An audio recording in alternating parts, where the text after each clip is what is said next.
ഇന്നിപ്പോൾ നിങ്ങൾക്ക് ഞാനൊരു അടിപൊളി ഐറ്റം കാണിച്ചു തന്നാലോ. വേറെ ഒന്നല്ല കേട്ടോ, ഒരു നെക്ലേസ് ആണ് ഇത്. ഫ്ലിപ്കാർട്ട് പ്രൊഡക്ട്സ് ഞാൻ നിങ്ങൾക്ക് കാണിച്ചു തരൽ തുടങ്ങിയിട്ട് കുറച്ച് കാലമായെങ്കിലും ഇപ്പോൾ ഒരു ബ്രേക്കൊക്കെ വന്നിക്കണോല്ലേ. ആ ബ്രേക്ക് അങ്ങോട്ട് മാറ്റുക.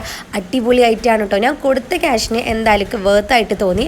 അത് മാത്രമല്ല, ഞാൻ ഈ ഒരു നെക്ലേസ് മേടിക്കാൻ വേണ്ടിയിട്ട് കടയിൽ പോയ ടൈമിൽ 200, 250 ആ റേറ്റൊക്കെ പറഞ്ഞിട്ടുണ്ടായിരുന്നു കേട്ടോ. എനിക്ക് ഈ ഒരു റേറ്റ് 140 രൂപക്കാണ് കിട്ടിയിട്ടുണ്ടായിരുന്നത്. അപ്പോൾ ഈ ഐറ്റം കാണിച്ചു തരാം കേട്ടോ. ഇത് നെക്ലേസും അതുപോലെ തന്നെ അതിൻ്റെ ഒപ്പം പെയറായിട്ട് ഇയറിങ്ങും പിന്നെ നെറ്റിച്ചൂട്ടിയും എല്ലാം കൂടെ വരുന്നുണ്ട് കേട്ടോ. അടിപൊളിയാണ്. അതുപോലെ തന്നെ നല്ല രസമുണ്ട് കേട്ടോ കാണാൻ. ഇതിലിപ്പോൾ നിങ്ങൾക്ക് എത്രത്തോളം കാണുന്നുണ്ടെന്ന് അറിയില്ല, പക്ഷെ അടിപൊളിയാണ്. നല്ല ക്വാളിറ്റി ഉണ്ടായിരുന്നു കേട്ടോ. എന്നിട്ട് നമുക്ക് ഇതെങ്ങനെയാണ് വരുന്നതെന്ന് വെച്ചാൽ ഗോൾഡൻ കളർ സ്റ്റോണും വൈറ്റും റെഡും അത് മുത്തല ബീഡ്സ് പോലെയാണ് കേട്ടോ വരുന്നുള്ളത്. നമുക്ക് അഡ്ജസ്റ്റ് ചെയ്യാൻ പറ്റുന്ന ആ ഒരു ഐറ്റമാണ്. എന്തായാലും അടിപൊളിയാണ്. നിങ്ങൾക്ക് ഇഷ്ടമാവുകയാണെങ്കിൽ ഉറപ്പായിട്ടും മസ്റ്റായിട്ട് മേടിച്ചോളി.